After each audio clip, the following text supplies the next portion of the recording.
And palang gabi po sa bawat isa. Tayo po ay hapon palang hapon. Tayo ay magsimula sa ating pong doctrine class, Mastering the English Bible, the Gospels. Tayo po ay masatuwing lahat. Let us pray.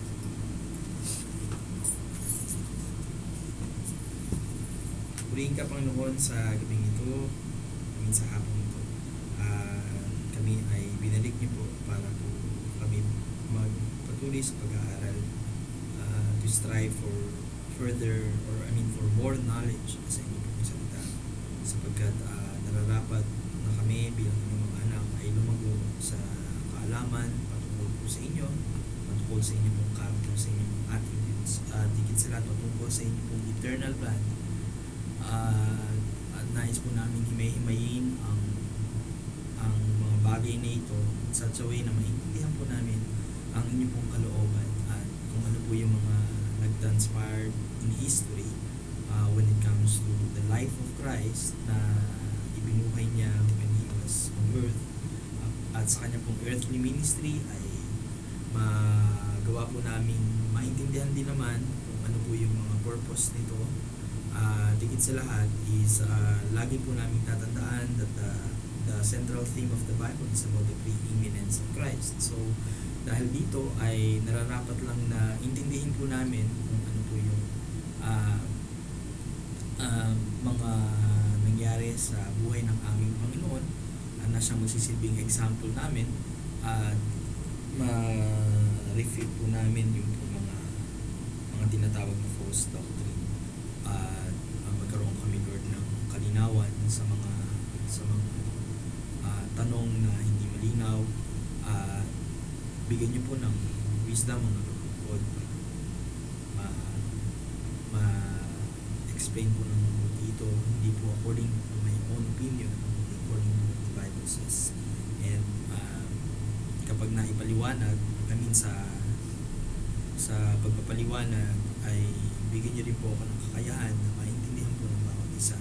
And it's the Holy Spirit who will guide everyone anyway into all truth. So kayo na po ang bahala sa amin. Matutunan po namin ang mga dapat na matutunan. Today, bigyan niyo po ng wisdom ang mga estudyante, spiritual understanding, spiritual discernment, spiritual wisdom na kailangan po ng bawat isa. At patawad po noon sa akin po ng kasalanan. Tulungan niyo po ako na maging instrument of righteousness tonight, and a vessel unto honor and a channel of blessing sa pamamagitan po ng pagiging isa ng tagapagturo, sapagkat lahat ng ito ay aking samot panalangin sa pangalan ni Jesus. Amen. So nag-end po tayo last time dun sa introduction to the Gospel of Matthew. Okay, sino si Matthew? Ano po ang kanyang other name? Levi. Pwede rin Levi. The son of Alphaeus. Okay? And he was, ano ang kanyang trabaho? Tax collector. Okay. Laki-lakihan natin, ha?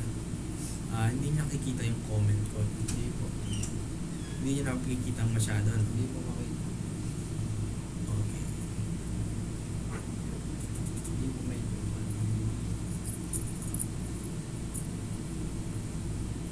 medyo no? Kasi nga maliit dito pala. Yun lang ang problema, kasi kapag dito kayo maliit. Okay. Okay na sa side. Ayan. Ayan, okay na? Medyo po. Okay na pa? Wala pa. May time. Buddy Chris, dito ka na. Kaya mo siya masunog. Okay? Para mataas ang exam mo. So, okay. So, kailan siya simulat? AD 37. Purpose ng Matthew is to show Jesus as the Messiah, the King of the Jews, the promised Son of David. So, let's move on to the presentation and rejection of Jesus as the Christ, chapter by chapter. So, sa chapter 1, it is about Ano sabi doon? Mababasa nyo yung aking comment? So, chapter 1, genealogy of Christ. Chapter 2, hindi nakalagay ang chapter 2 dito, pero it's about the birth of Christ. And chapter 3, John the Baptist identifies Jesus as the Messiah. okay, it means the identification of Christ as Messiah. Okay? Chapter 4, the beginning of the ministry of Christ. Okay? Danan nyo na. Chapter 5 to 7, the preachings of Christ about the coming kingdom. So 5 to 7. Yun yung sermon about the kingdom of heaven. 8 to 9, Performing the great miracle. so it means the miraculous works of Christ. So, inaano po natin, sinasummarize natin yung kung ano yung makikita natin sa bawat chapter. Bakit? Dahil gusto nating i-prove that Matthew speaks of Christ as Messiah. Okay? So, anything about the Messiahship of Jesus Christ. Okay? So, chapter 10, He sends out the 12 apostles to announce the kingdom. So this one is the announcement of Christ's kingdom through His apostles. Then chapter 11, ano sabi doon? He reproves the cities of Israel for rejecting Him. And He begins to turn to the whole world. Whereas before He had restricted His preaching to the Jews. So, nireject siya ng Israel. Anong ginawa niya? He begins to turn to the whole world. So, chapter 11 is about the rejection of Christ and the extension of grace to the Gentile world. Okay? The rejection of Christ and the extension of grace to the Gentile world. So, chapter 12, the Jewish leaders begin to plot Jesus' death. Nag-start na silang gumawa ng plano para patayin si Kristo. Jesus mentions the Gentiles for the first time, and Jesus performed exactly the type of messianic miracle prophesied by Isaiah, but the Jewish leaders attribute His power to the devil. So Matthew 12 is about the plot of Christ's death. Okay? Ano pa? Matthew 13 naman is the mysteries of the kingdom revealed in the church age. So, ano yun natin ha? Isa-isayin natin. Matthew 1, anong ginawa sa Matthew 1? Piniresent yung genealogy kung saan nagmula ang Messiah. Pinurove na siya ay Messiah. Pagdating sa chapter 2, pinanganak siya. Actually, part ng 1, pinanganak siya, and then chapter 2. Okay? Chapter 3 naman, ito naman yung time na in-identify siya as Messiah by John the Baptist. At nung na-identify siya, nagsimula ang ministry ng Panginoong Jesus sa chapter 4 as Messiah, preaching the gospel of the kingdom. So, lagi niyang pinipreach yung kaharian. Bakit? He was presented by Matthew as Messiah. So, nung nag-start na ang kanyang public ministry, nag-continue ang kanyang preaching sa chapter 5 to 7 about the coming kingdom. Okay? So, it's all about Messiahship pa rin. Pagdating naman sa 8 and 9, nag-continue siya ng mga miracles. Nagpakita siya ng mga miracles, yung mga miraculous works of Christ to prove He is the Messiah. Pagdating ng chapter 10, nag-send out siya ng 12 apostles to announce about the kingdom of Christ being the Messiah.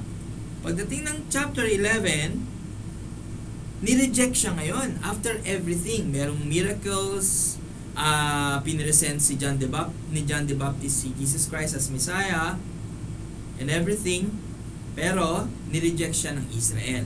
At dahil doon, in-extend yung grace to the Gentile world. Okay? Pagdating ng chapter 12, the Jewish leaders begin to plot regardless of everything. gusto niyang i-plot. Ano ba ang ano ba yung pinaka-accusation ng mga Jewish leaders, spiritual leaders of the Jews kay Jesus Christ? He claims to be God. He claims to be God, and that is the blasphemy against God. And that is punishable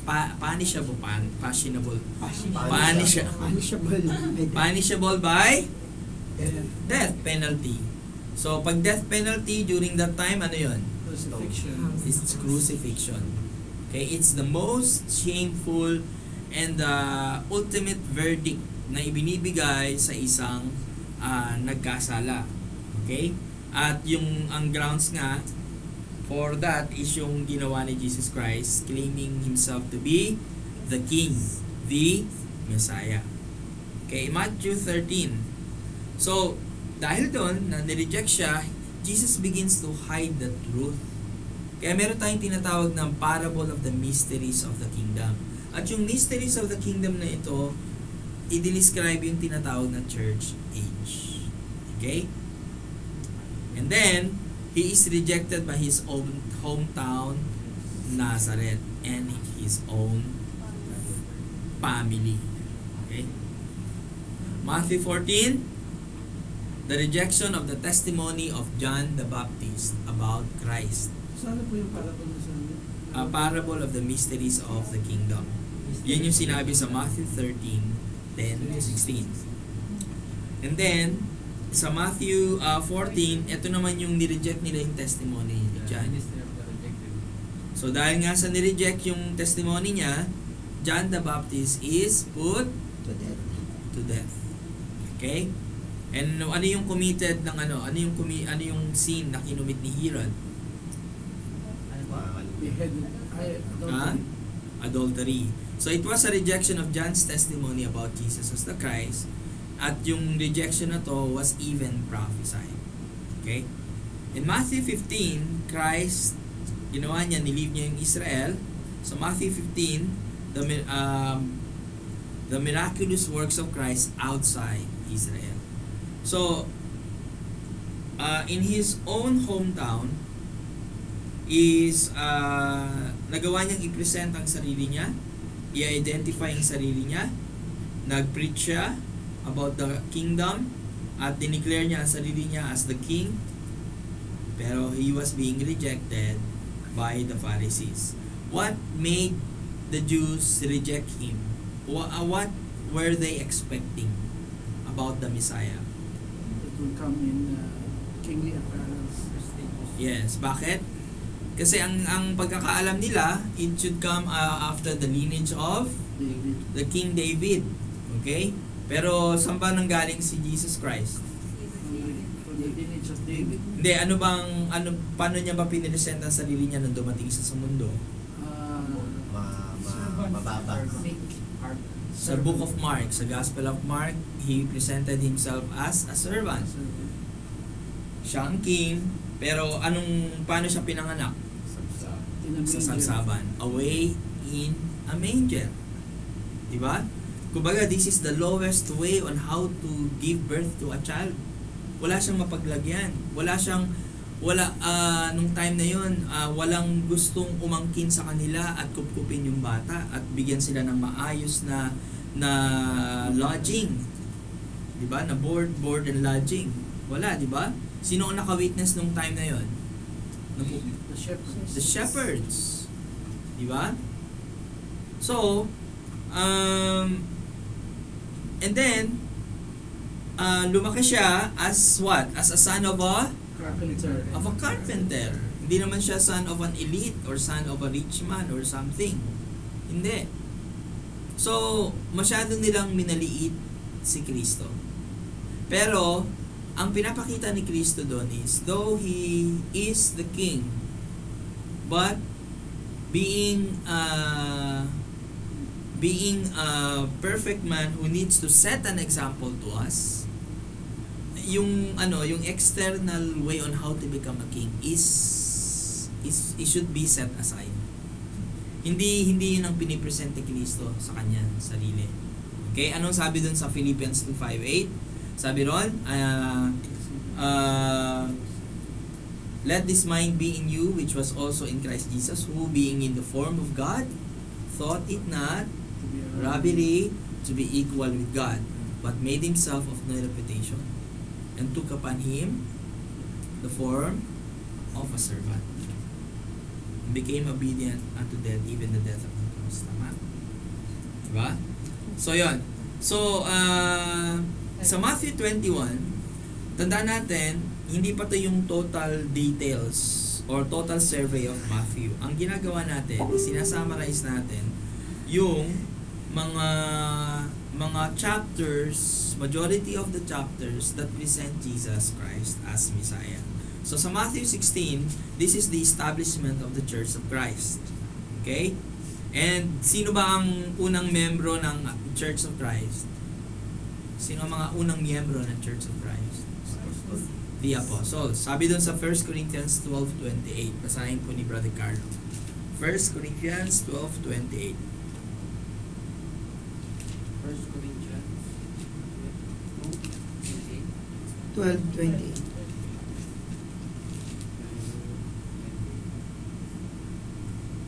12:28. And God hath sent some to the church, first apostles, secondarily prophets, thirdly teachers, after that miracles, then gifts of healings, helps, governments, diversities of tongues.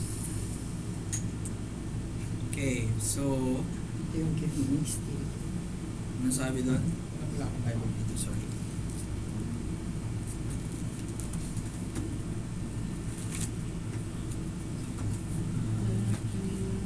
Pinapa-verify niya if I'm human. Okay. Hindi po.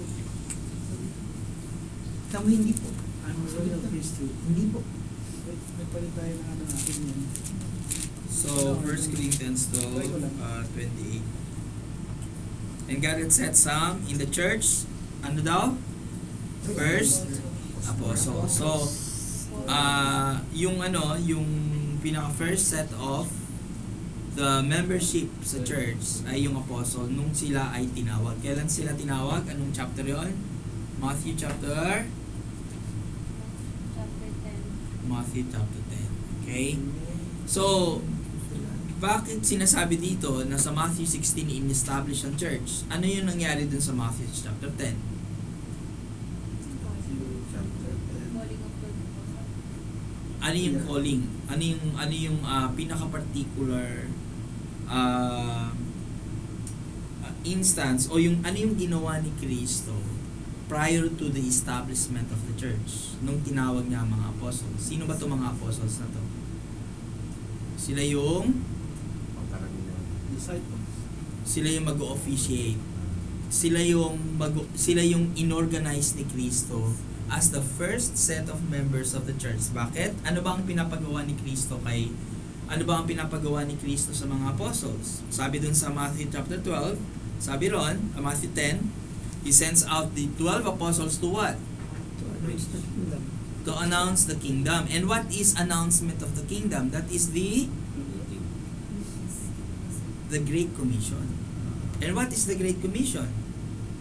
Ang Great Commission, kumbaga, kaya tinawag na Great Commission yung Matthew 28 is because sinamarize doon yung dapat na mandate ng isang church. Okay?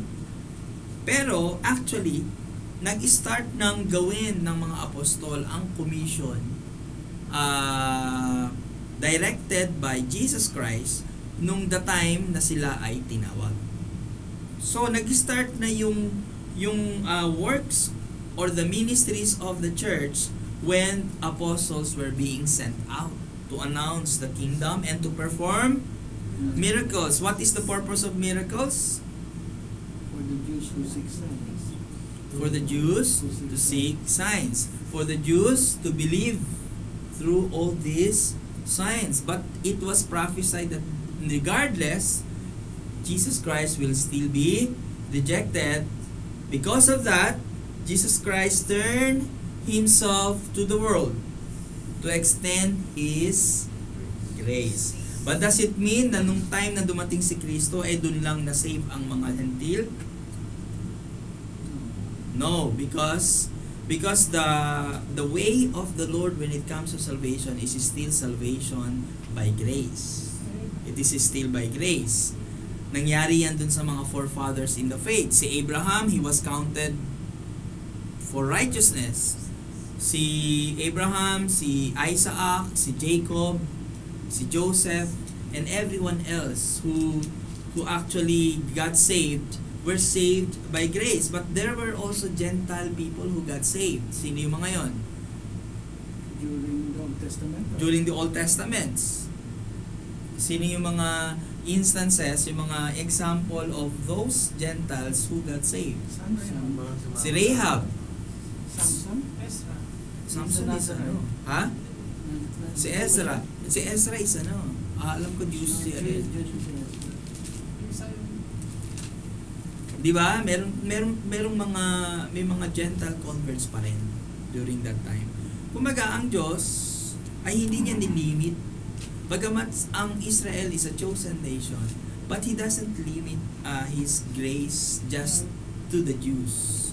Yes, they are the chosen nation because this is from where the Messiah will be born. Tandaan natin yung theme of the Bible is preeminence of Christ. So, kung ano man na nangyari in the past, they all look forward to the coming Messiah. Okay? Sa Gentiles po, Pastor, are we included as a Gentiles? Yes, we are. No, Are you not? kasi, Huh? Hindi, kasi sinasabi nila, we are the Gentiles daw, or... Kasi, Okay, ganito yan. or There are only two kinds or two, anong tawag doon? Nakalimutan ko yung tawag doon eh. Hindi naman lahi. Lahi. Anong Race. race? Okay, there are two kinds of race na minention sa Bible. If you're not a Jew, you are automatically a Gentile. Pero, this time, nung dumating si Kristo, there's no longer Jews, no longer Gentiles. There is Christians. Okay? So you're no longer a Gentile. You're no longer considered a Gentile. You are a Gentile convert. Pag ikaw ay isang Gentile convert, you are now called a Christian. Okay? Kaya nga anong sabi doon? For I am not ashamed of the gospel of Christ, for it is the power unto God, to the Jew, First. to them that believe, to the Jew first, then also to the Greek. The Greek represents The Gentiles. Gentiles. Okay? So, yun yun. Pastor, yun po bang salitang hintil? Bakit nila ginawa yun? Para po ba yung balitin yung ibang lahi na hindi? Or Hindi. derogatory na terminology nila sa pagtawag sa ibang lahi? Parang sa Amerika, yung mga nigger, salitang nigger. Parehas po ba ng ano yun? This is Parang not about discrimination, yung may discrimination. discrimination. This is not to discriminate. This is to identify. This is just an identification whether you are a Jew or not. Dahil nga sa the Jews are the chosen people of God. So merong tinawag sa Bible na non-Jews, which are the Gentiles. So kaya dinifferentiate yung dalawa na yon is para maintindihan ng Jews that the grace has been extended to them. Kasi sa kanila Na hindi po lang, galing ang problema kasi ng mga Jews, mga self-entitled yan. Kung meron kang mga taong na-encounter ng mga self-entitled, nagsimula yan sa mga Jews. Dahil nga sila, kinoconsider nila ang sarili nila as the chosen nation. Pero actually, it is being over-abused by them. To the point na nagiging legalistic na sila, na kapag, alam mong nangyari, for example, ang mga Samaria, si Jesus Christ, nung na-encounter niya si yung woman of Samaria, yung Samaritan woman sa John chapter 4, that was not allowed for a Jew. Bakit? Hindi sila pwede makipag-mingle sa mixed race. Dahil sino ba ang mga Samaritan? Sila yung mga intermarried people. Mga Jews na napangasawa ng mga Hintil. So yung Jewish and Gentiles mixed together, sila yung Samaritan. Sila yung mga Samari. Sila yung mga people of Samaria. At ang ginagawa ng mga Jews, instead na pagtitingnan mo yung mapa, pagpupunta sila dun sa kabilang ibayo, pag titingnan mo yung mapa, instead na dumiretso sila dun sa land of Samaria, kailangan silang mag-detour ng malayo para makarating sa kabilang ibayo as long as hindi sila dadaan doon. Ganon sila ka-legalistic. But Jesus Christ has shown the grace being extended to the Gentiles by allowing himself to be part of these people. Bakit? Dahil sabi dun sa John chapter 1 verse 29, John 1:29, ano sabi ron? Pakibasa, Sister Ken Island. Thank you, Brad. John 1:29. The next day John seeth Jesus coming unto him, and saith, Behold, the Lamb of God, which taketh away the sin of the world. Okay. Which taketh away the sin of the world. So, ang Panginoong Jesucristo ay hindi para sa mga Jews. Dumating siya para sa lahat. Ang salvation niya, ang panawagan niya, ang offer of salvation niya is para sa lahat. Namatay siya para sa lahat. Okay? Pero merong tinatawag na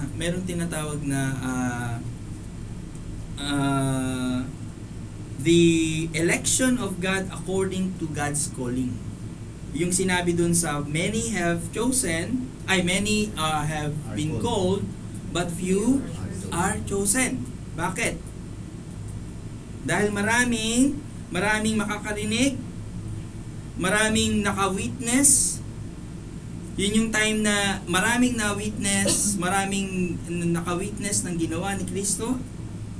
Pero ilan lang sa kanila ang nag-respond dun sa panawagan ni Kristo. Okay? So yung sinasabi that the Lamb of God, which taketh away the sin of the world, the offer of salvation is offered to the world. Pero not everyone will be justified through this Lamb. Bakit? Because not everyone will respond to the calling of God. Okay?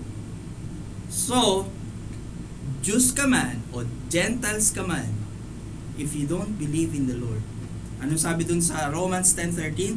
For whosoever shall call upon the name of the Lord shall be saved.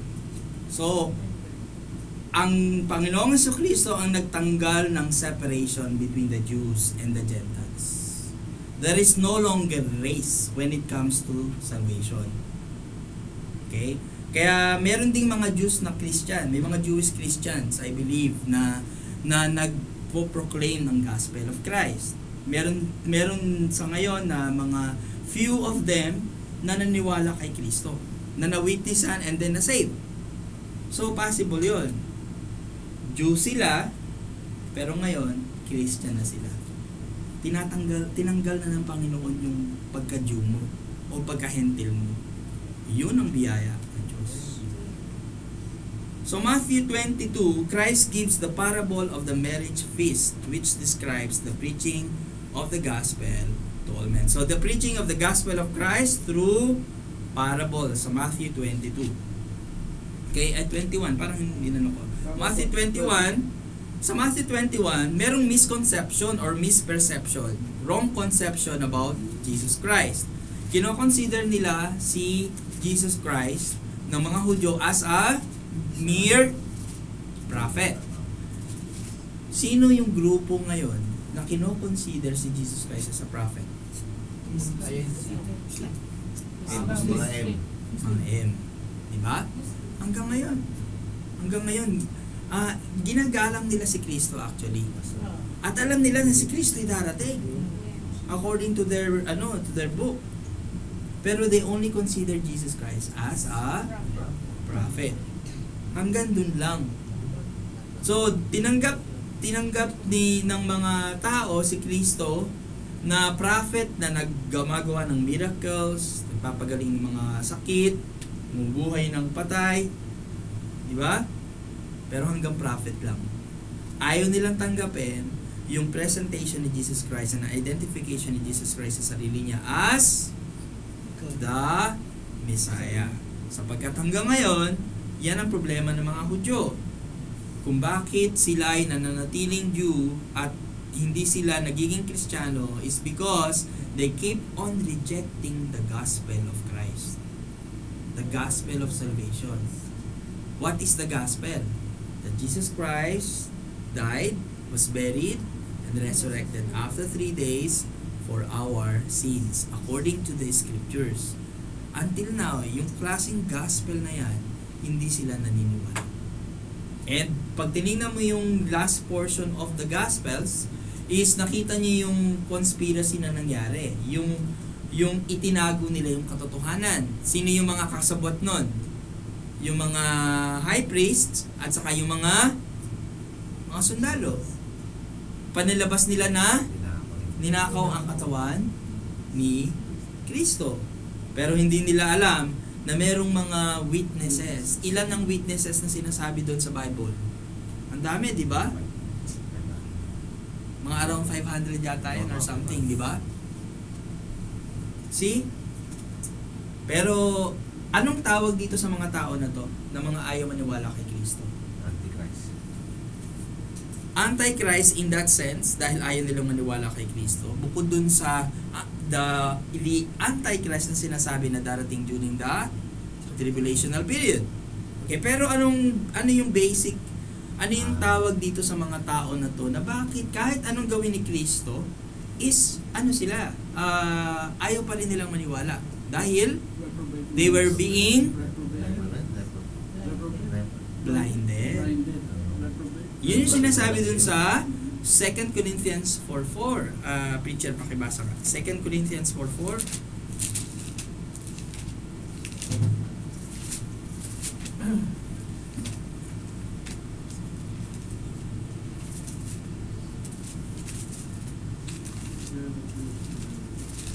Corinthians chapter 4, verse 4.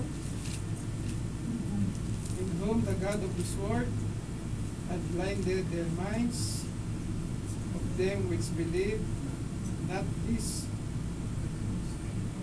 the light of the glorious gospel of Christ, who is the image of God, should shine unto them. Okay. Amen. Memory verse po natin. 2 Corinthians 4:4. The God of this world. Sino ang God of this world? Satan. Satan. Nung tayo hindi pa saved, the Satan has still power over us. Okay? We are being blinded. Close pa yung ating mind. Okay? Pero alam nyo ba, the Spirit of God, or the Holy Spirit, one of the functions of the Holy Spirit is He is the one who enlightens. Okay? Since He is the one who enlightens, our blindness will be lifted. Diba? Kaya nga yung assignment natin, saan yun? Sa John? Yung I was blind, but now I see. So lahat tayo, dumaan tayo sa pagiging blind. Nung bata tayo, nung tayo hindi pa saved, kahit anong pilit na pag-share ng gospel sa atin, ay hindi tayo ma-save, hindi tayo ma-convert, hindi tayo, bakit? Una-una, hindi pa time. Kasi there's always perfect time pagdating sa Panginoon. Pangalawa, we are blinded during that time. Okay? So, part tayo dun sa 2 Corinthians 4:4. In whom the God of this world had blinded the minds of us, our minds, nung time na yon. Pero, merong tinatawag na the light of the glorious gospel of Christ na siyang magsashine sa atin. So, Matthew 22, it speaks of the preaching of the gospel of Christ through a parable of the marriage feast. So Matthew 23 naman, Christ rebukes the Pharisees. at saka yung mga Israel's religious leaders. Ito ang ayaw ng mga Pariseo, ng mga Sadducees, ng mga Jewish leaders, na sila ay nire-rebuke ng simpleng Jesus of Nazareth. Sino ba to? Diba? Sino ka para i-review kami? Sino ka para questionin ang aming legalism? Questionin ang aming motive? Questionin ang aming intention? Anong sabi sa kanila? O ye ano yun? Generation of vipers. Ano pang tawag? O ye hypocrites. Diba? Kayo na parang kayo ay para kayong nicho na maputi sa labas pero kabulukan ang nasa loob. Diba? Yun ang mga sinabi sa kanila. Grabe yung mga rebuke na naranasan ng mga Pariseo kay Kristo. Okay? Ganun pa man, he weeps over Jerusalem and prophesies that Israel will not see him again until she repents. Ano yung ibig sabihin nun? Kailan magre-repent ang Israel? Palagay nyo kailan yun? According to the history, ha? After nung After second ng millennium. During the Second part ng Revelation. Kasi merong mga masasave na mga Jews. Ito yung mga Jews na naka-realize na nung sila ay naiwan at hindi ni-receive yung gospel of Christ, sila yung naka-realize that Christ is real, that Christ is the Messiah. So, sila ang mag-witness, sila yung mag-preach during the tribulation. Yun yung sabi sa basahin nga ni Brother Chris, ang Matthew 23, 37 to 39.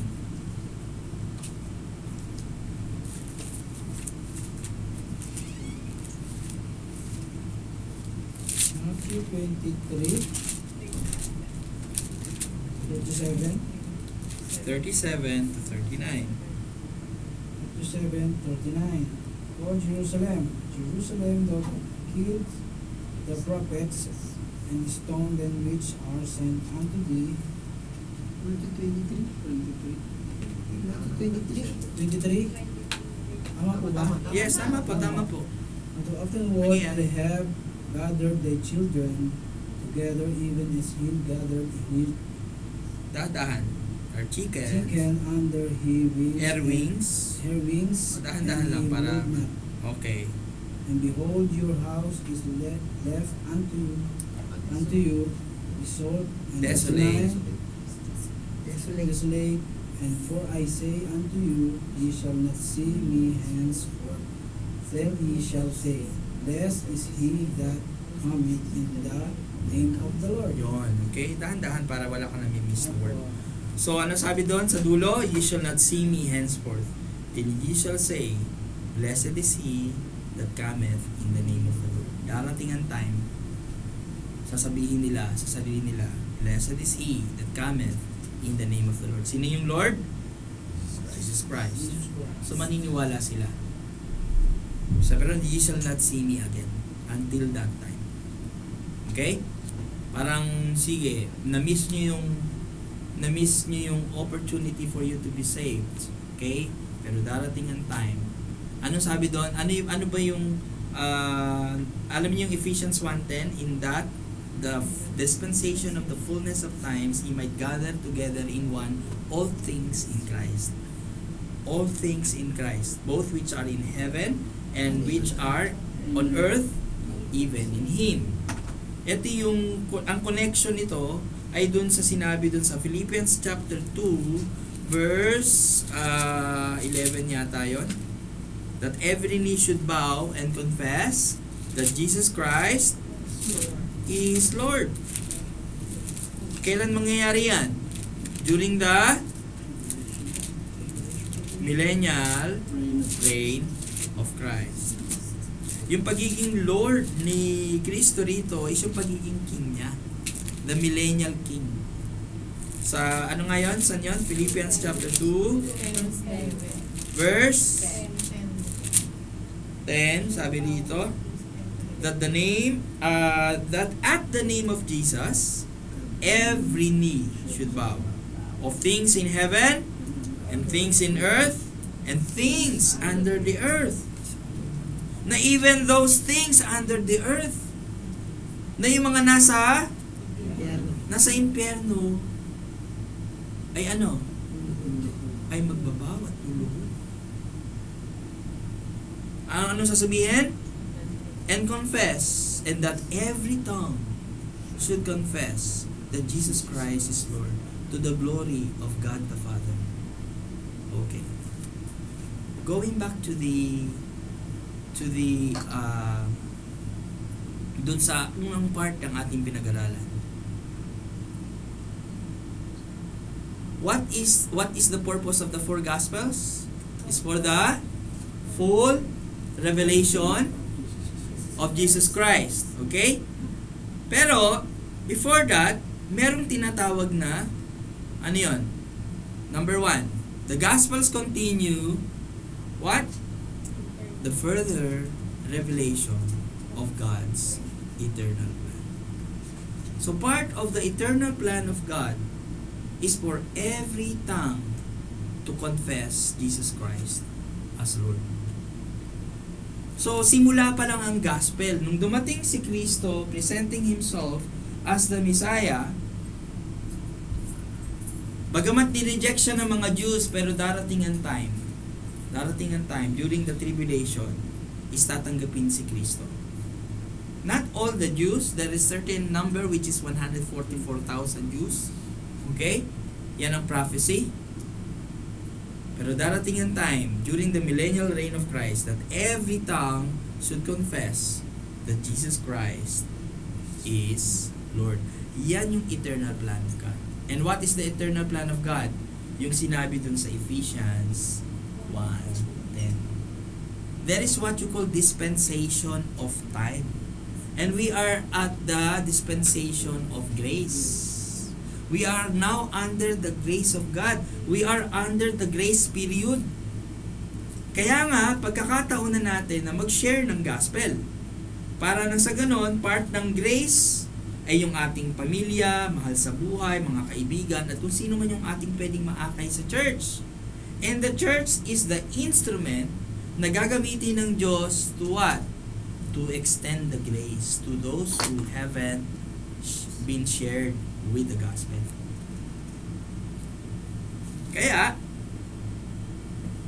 Kaya mahalaga na mapag-aralan natin yung gospels para maintindihan natin what had transpired during the time na si Jesus Christ ay nandito. Dumating siya, in-present niya ang sarili niya as king, but with lowliness of mind, in the way that he can be seen as an ordinary man. Okay?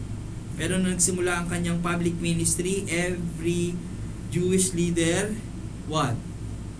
Had turned themselves against him at gumawa ng plot para papatayin siya because of the number one sin na ina-accuse sa kanya of, and that is the sin of blasphemy. And then akala si Satan, though alam niya yung destiny niya, pero he is not an all-knowing one. Hindi niya alam ang eternal plan of God. Pero ang alam lang niyang gawin is to deceive people, not to believe the gospel, not to believe the very word of God. That's why he's creating mga counterfeits na tinatawag. Ano yung mga counterfeits? Counterfeit Bible that produces how many versions of the Bible na ang mga na-produce. Meron nga yung latest na version of the Bible na gawa ng mga Pinoy, yung ginawang Taglish, anong tawag doon? Jejemon version of the Bible. Diba? That is a blasphemy. Ano pa? Counterfeit Christ. Merong mga lumalabas na mga preachers na pinipresent nila kanilang sarili as Christ, as Son of God, in the name of Kibuloy, instead na in the name of Christ.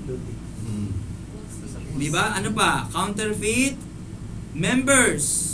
Akala nyo, member ng church, pero hindi naman pala siya saved. Siya ay nagmamaang-maangan, siya ay nagkukunwa-kunwarian para dun sa kanyang hidden agenda. counterfeit pastor, counterfeit Doctrines. ano pa? Doctrines. Counterfeit church. Hindi lahat ng church is a true church of Christ. Tandaan natin yan. Meron mga kulto. Kaya mag-ingat tayo. Kaya mahalaga na intindihin natin yung purpose ni Kristo, bakit siya dumating dito. So ang purpose ni Kristo in the book of Matthew is to present Himself as Christ the Messiah. Okay? So, going back to Matthew. So, Matthew, ano na tayo? 24. Matthew 24 to 25. Ito yung the prophecies of Christ about bringing the Jews to repentance during tribulation. Yan. Pinraphesy niya yan sa Matthew 24 and 25. Okay? Matthew 26, Christ establishes the Lord's Supper for the church. Ano yung Lord's Supper? It is one of the... Ordinances. And what are the two ordinances of the church? Baptism and the Lord's Supper. The Lord's Supper and baptism. Okay. Ano naman yung... Hindi siya sacrament. Ano ba yung sacrament? Pag sinabi mong sacrament. Malalim. Ano yung sacrament?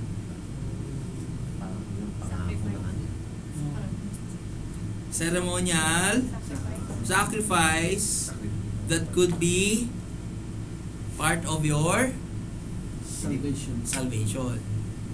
So yon, ano ba yung mga sakramento ng Katoliko? Me.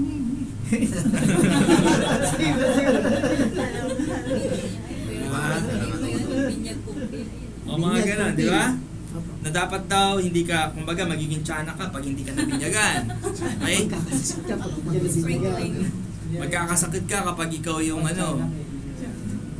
Alam mo yun? So ano pa? Sige, Matthew 26, Christ establishes the Lord's Supper for the church. Matthew 26 to 27, Christ is arrested. Yan, inarrest na siya. This is the arrest and crucifixion of Christ. Matthew 26, 27. Okay? Matthew 28, Christ, the resurrection of Christ, and the Great Commission. So, si Satan, masyado siyang focus sa kanyang mandate. Ano bang mandate ni Satan? Is to deceive, to tempt, mandamay. Okay? Kung ikaw yung taong mahilig mandamay, para ka rin si Satan. Yung alam mo yun, yung ikaw na lang, ikaw lang. Ligtas na yung nadamay. May bagong pangalan. Para ka, di ba? Yung mga mahilig mandamay, imbis na Si ano din ko alam mo yun, imbes na siya lang ang mapahamak, nandamay pa siya. Okay? So, para ka na rin si Satan. So, yan ang mandate niya. Pero hindi niya na-realize what the eternal plan of God to mankind. Na kailangan si Kristo ay mamatay. Hinayaan niya, kung alam lang ni Satan yon, nagpakabuti siya. baka hindi, kung alam lang niya na dahil doon pala sa gagawin ni Kristo, maraming masasave.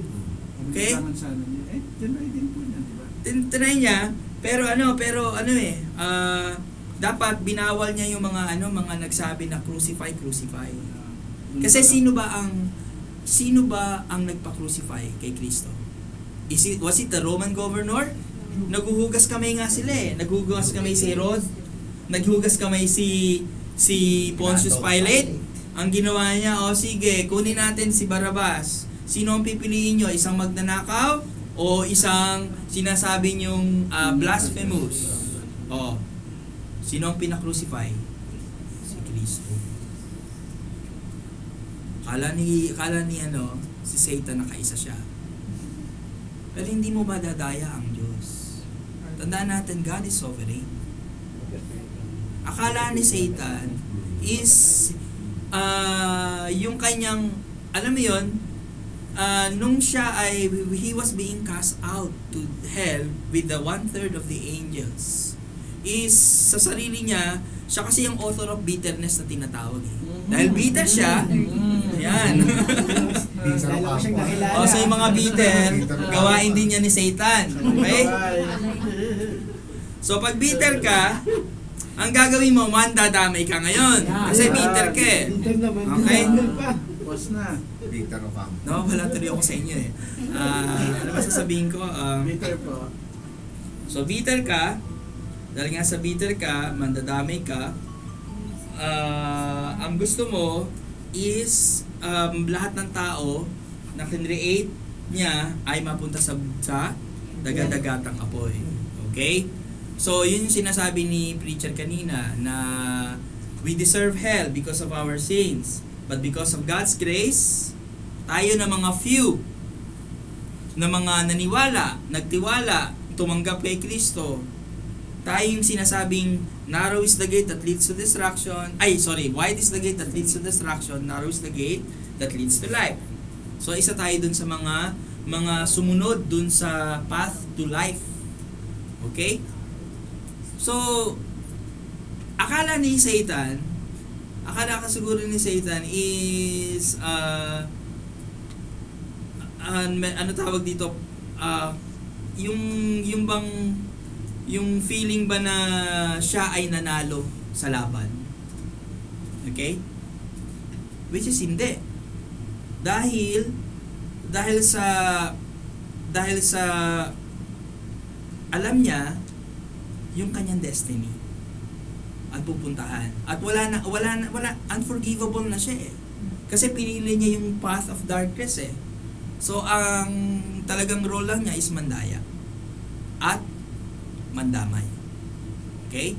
Pero meron pa rin. Meron pa rin na mga maniniwala kay Kristo. Darating ang time after ng tribulation, he will be cast into the sa dadalhin? No, not yet. Hindi pa. After ng tribulation, ano mangyayari kay Satan? Bound and cast into the Bottomless pit. bottomless pit. For how many years? 1,000. For 1,000 years. Okay? So 1,000 is alam mo yun yung bili mo na ka sa bottomless pit, yung nalalaglag ka ng walang ng 1,000 1,000 taon, di ba? Na ganun na nangyayari sa kanya. Pero he will be loosened after bago matapos ang millennial reign. Okay? Bakit? To deceive na naman. Yun ang role niya talaga. Deceiver. So kung ikaw ay marunong mang-deceive, para ka rin si Satan. Okay? So yun. Pastor, it means Satan is kasama talaga din sa eternal plan ng Yes. Hindi, kasama sa eternal plan ng Diyos yung destiny of Satan. Kung ano yung kalalagyan niya. Okay? Parang hindi na po siya Ah? pero hindi na po siya talaga mapapatawad ng Diyos. Palagay mo. Hindi na siya masisave talaga. Parang Nagkakaido na lang Parang talaga. gusto mo yatang masave si Hindi, Satan. kasi deceiver ko eh. Binibigyan niya ng grace. Kawa pa niya. Baka mamaya pag-pray mo pa siya, Lord. Brad, maawa ka sa mga pamilya, mahal sa buhay, mga tao na nandito na naniniwala pa kay Satan. Okay? Parang ano po. Parang parang dahil kay Satan, no, nagkaroon ng, dahil kay Satan, kundi siya nagrebelde, Apa. hindi magkakaroon ng eternal yung Panginoon. No? Hindi sa ganun. Ang Diyos kasi is an all-knowing God. He knows the past, So, yung mangyayari. the present, and the future. Yeah. So Alam mo na everything has been laid out. Okay? Everything has been laid out according to His foreknowledge. Alam niya, ganito bigyan kita ng example. One of my devotion is yung nangyari dun sa fall of man. So, biri mo, ang tanong is ganito. Yung Bible study pala namin last Saturday. Ang tanong is ganito. Bakit ang Diyos ay inalaw na mag-fall ang man? Bakit ang Diyos inalaw na mag-fall si Satan? Bakit ang Diyos inalaw na i-create niya si Adam para lang mag-fall into sin? Ganun ba yon? Bakit kaya? Alam niyo naman yung Bakit, mangyayari. Alam niyo naman po yung mangyayari. Samantalang He is an all-knowing God. Alam niya yung mangyayari in the future. Bakit? Para ma-exercise natin yung binigay na free will. Exactly. Bakit? Bakit kailangan ng free will, Brother Jeff? No, because God cannot be half the God that He is. Kailangan yung full attributes niya is maipakita or magamit dito ba? Like kasama na yung justice, kasama na din yung mercy, kasama na yung forgiveness, kasama na yung love. Okay, so ibig sabihin ni Brother Jeff is ganito. Yes, we have been given free will, but that free will is subject to God's sovereignty and aligned to His character. So, ang free will is this. For example, si sister ka si halimbawa si Adan, kinreate niya si Adan, okay? Kinreate niya si Adan. And then nung kinreate niya si Adan, binigyan niya ng utos. Okay? So, one of the likeness o image na sinasabi ng Diyos kung paano tayo kinreate, yung tinatawag na volition or will. Binigyan tayo ng sariling will. Okay? So, nung kinreate tayo, according to His likeness, meron tayong will, meron tayong volition, meron tayong heart, mind, and soul na nagdi-decide on our own. Okay? So, anong klaseng utos ba ang sinabi ng Diyos kay Adan? Thou shalt not. Thou shalt not eat the tree of the knowledge of good and evil. Okay? Bakit? Para saan yon? From the name itself, malalaman mo kung ano yung tama at kung ano yung mali. Okay? Ngayon, you have the will. You have the choice to choose between obeying and disobeying. Ngayon, etong senaryo na to ay nangyayari in every single man on earth. You have the choice to obey or disobey. So, technically, nakita ng Diyos kung paano niya kinreate ang man. Binigyan niya ng will. Okay? Ngayon, nung binigyan niya ng will to choose between right and wrong, kumbaga, bago pa niya kainin yung knowledge, yung fruit of the knowledge of good and evil, nag-decide na si Adan, si Eva at si Adan na piliin ang bad side of the will of man. Okay? So, bago pa lang kainin, nakaset na sa kanyang mind, kakainin ko to. Kaya lang, subject yun bakit? Bakit niya kinain yun? Sino yung naging factor?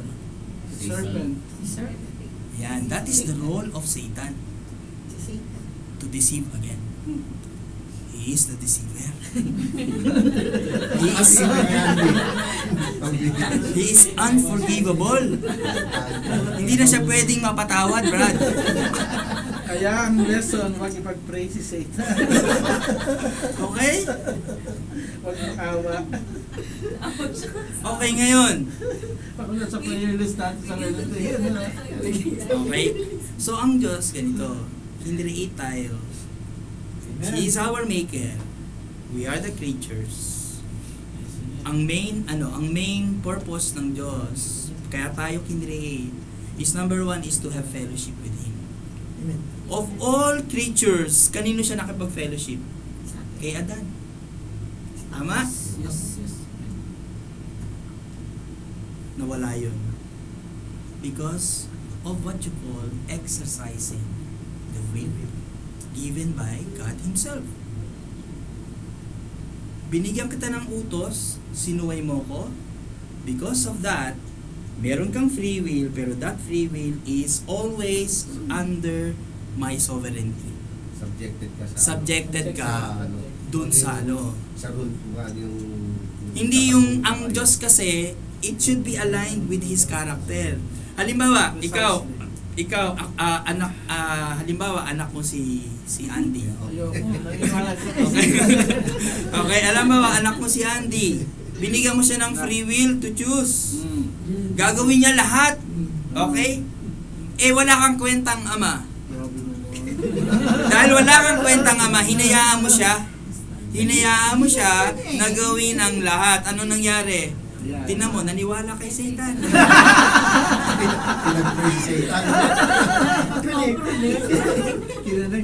Di ba? So, kasalanan ko na yan. Kasalanan mo. So, anong binayolate? Anong binayolate niya? Kasi po, Anong i-violate ng Diyos kapag ganun ang ginawa niya sa tao? Yung kanyang character of being the God of justice. yes. The God of holiness. Hayaan na lang ba niya na ano? Tingnan mo si Satan, unang-unang natamaan ng consequence of sin is Satan. He was cast out. At doomed na siya to hell forever, for life. Pero, for life, forever, he has been a deceiver. At pinili niya yon. Pinili niya yon. Hindi ibig sabihin kinreate ng Diyos si Satan para maging role as a deceiver. Pinili ni Satan. Dahil bakit? Kasi hindi bina-violate ng Diyos ang kanyang character of being a just and holy God. Okay? Napunta tayo sa Genesis, no? Okay, anyway, tapusin na natin tong Matthew para next week punta tayo sa Mark. Matthew 26, Christ establishes the Lord sa... Ay, mali, sorry. Tapos na pala, no? Matthew 28 na tayo. Christ rises from the dead and instructs the disciples to preach the gospel to all nations. Okay? So, that is the resurrection of Christ and the Great Commission. So, in summary, Matthew portrays or depicts Jesus Christ as the Messiah. Ngayon, titingnan natin next week ano naman ang dinidepict ng Mark at ng Luke at ng John. Okay? So, ang reading assignment nyo is the whole chapter, the whole book of Matthew. Basahin nyo ang Matthew 1 to 28. Okay? And then, ang memory verse nyo is 2 Corinthians chapter 4 verse 4. Okay? May question pa kayo? Brother Andy? Wala na ba? Hindi. May one-on-one tayo mamaya. Transit ka na yun.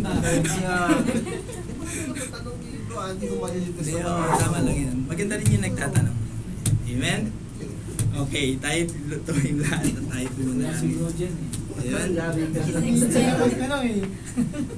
Okay, let us pray. Lord, salamat nga po for the sound discussion.